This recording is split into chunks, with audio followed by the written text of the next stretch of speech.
Beauty has become so important irrespective of profession. Okay. ఎందుకంటే ఈరోజు యాక్టర్ల కంటే డాక్టర్లు ఫర్ ఎగ్జాంపుల్ ఎక్కువ సోషల్ మీడియాలో ఉంటారు. అందరికీ ఒక పబ్లిక్ ప్రెజెన్స్ అవసరం పడిపోయింది. యెస్. దానివల్ల అందరూ మెయింటైన్ చేయాల్సి వస్తుంది. So is it right to say that beauty లైన్లో యాక్చువల్లీ కెరియర్స్ చాలా ఓపెన్ అప్ అవుతున్నాయని?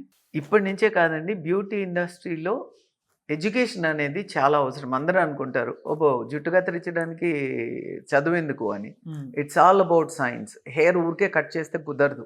It's designed by the scalp designing ఎలా ఉంటుందంటే, మన లోపల మన బ్రెయిన్ షేప్ ఎలా ఉంటుందో దాని పరంగానే మన scalp is designed. And hair కూడా 4 డిఫరెంట్ పార్ట్స్ ఉంటుంది. It is science. నువ్వు సైన్స్ తెలియకపోతే, హెయిర్ సైన్స్ తెలియకపోతే హెయిర్ కట్ చేయడము ఇంపాసిబుల్. అవును. ఓకే. అందాజ్ కట్స్ చేస్తే వాళ్ళకి గ్రోత్ ఉండదు, అది అక్కడికే ఆగిపోతుంది.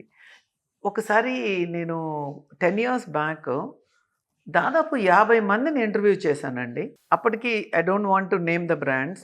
1-2 బ్రాండ్స్ చాలా వాళ్ళ పర్సనల్ నేమ్తో చాలా మార్కెట్లో చాలా భయంకరంగా ఎస్టాబ్లిష్ అయ్యి ఊరికే హై ఫై అని, ఇగో హెయిర్ డ్రెస్సర్ అంటే 2 చైన్స్ వేసుకోవాలి, లేకపోతే యూనో ఏ కలర్ పడితే ఆ కలర్ వాళ్ళకి సూట్ అవ్వకపోయినా జింగ్ బ్యాంగ్ ఉండాలి అనేది వాళ్ళు ఇంట్రడ్యూస్ చేసిన కల్చరు. అవును.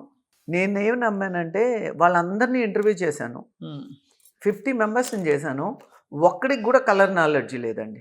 That is when I decided ఈ ఇండస్ట్రీలో స్కిల్ మాత్రమే కాదు, దానికి సైన్స్ కూడా యాడ్ ఆన్ అవ్వాలి అని ఒక స్ట్రాంగ్ మైండ్ సెట్ వచ్చింది అప్పట్లో నాకు.